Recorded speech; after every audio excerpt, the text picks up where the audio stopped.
എനിക്ക് പറയാനുള്ളത് ഹിന്ദുക്കളെ മക്കളെ ഈ ചെറിയ മക്കളൊക്കെ ഉണ്ടല്ലോ, അത് വളർത്തുമ്പോൾ ഹിന്ദുക്കളെ അമ്പലത്തിൽ കൊണ്ടുപോയി വളർത്തണം. ഹിന്ദുക്കളെ ഇപ്പോൾ ഡെയിലി അമ്പലത്തിൽ കൊണ്ടുപോകണം. മക്കളെ ഡെയിലി അമ്പലത്തിൽ കൊണ്ടുപോയി ശീലിപ്പിക്കുക. അമ്പലത്തിൽ ഡെയിലി കൊണ്ടുപോയി ശീലിപ്പിക്കുക. ഹിന്ദുക്കളാണെങ്കിൽ എല്ലാ ദിവസവും മക്കളെ അമ്പലത്തിൽ കൊണ്ടുപോയി ശീലിപ്പിക്കുക.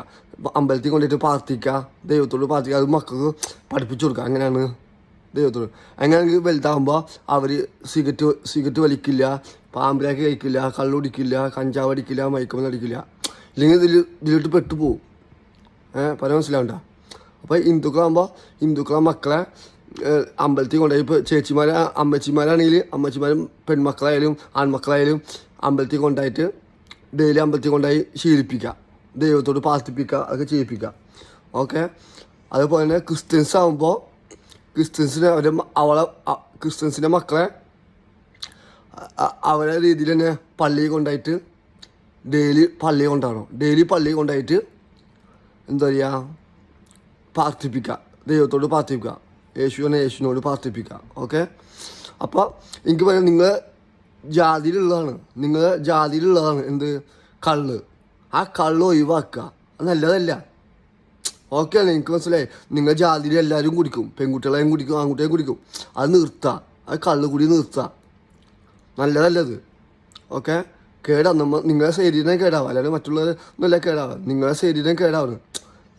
ഓക്കെ, അച്ഛനും അമ്മയും മോളും ഒരുമിച്ച് കുടിക്കും, ഞാൻ കണ്ടിട്ടുണ്ട്. എന്നാലും നിങ്ങളെ ഈ കള്ളുകൂടി നിർത്തുക. കള്ള് ഭയങ്കര കേടത്. ഓക്കെ. കള്ളുകൂടി നിർത്തിയിട്ട് എന്ത് ചെയ്യുക, നിങ്ങൾ ആ ശീലം മാറ്റുക. ഈ ക്രിസ്ത്യൻസുകൾ ഇപ്പം എല്ലാവരും പറയുമ്പോൾ ക്രിസ്ത്യൻസൊക്കെ കള്ള് സുന്നത്താണ്, നല്ലതാണ്, അങ്ങനെ ക്രിസ്ത്യൻസ് എല്ലാവരും കുടിക്കും, ആണായാലും പെണ്ണായാലും കുടിക്കുന്നു പറയുന്നത്. അത് മാറ്റുക. ബീറായാലും ഒന്നും കുടിക്കണ്ട, കള്ളായാലും ബീറായാലും വൈനായാലും ഒന്നും കുടിക്കണ്ട. അത് നല്ലതല്ല. ഒന്നും വേണ്ട, നശിപ്പത്. എന്നിട്ട് വൈന് ഓറഞ്ച് നിങ്ങൾ മുന്തിരി ജ്യൂസ് കുടിച്ചോ, കടയിൽ പോയിട്ട് മുന്തിരി ജ്യൂസ് കുടിച്ചോ.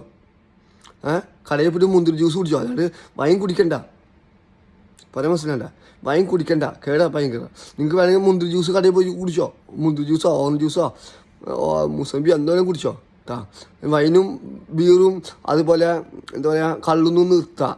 ചാറായം ഉണ്ടെങ്കിൽ അത് നിർത്തുക. ഒന്നും നല്ലതല്ല. പിന്നെ എനിക്ക് പറയാനുള്ളത്, നിങ്ങൾ ഈ ക്രിസ്ത്യൻസുകൾ അവരെ മക്കളെ നിങ്ങൾ ചെറുപ്പം മുതൽ തന്നെ എന്ത് ചെയ്യുക, ഒരു 5 വയസ്സാകുമ്പോൾ അല്ലെങ്കിൽ 4 വയസ്സാകുമ്പോൾ തുടങ്ങുക. പള്ളിയിൽ കൊണ്ടായി യേശുവിനെ പ്രാർത്ഥിപ്പിക്കുക, നിങ്ങൾ ദൈവത്തോട് പ്രാർത്ഥിപ്പിക്കുക. അങ്ങനെ ചെയ്താൽ നിങ്ങൾ മക്കൾ നല്ല ചിട്ടയായിട്ട് വരും. ഇല്ലെങ്കിൽ നിങ്ങൾ മക്കളായാലും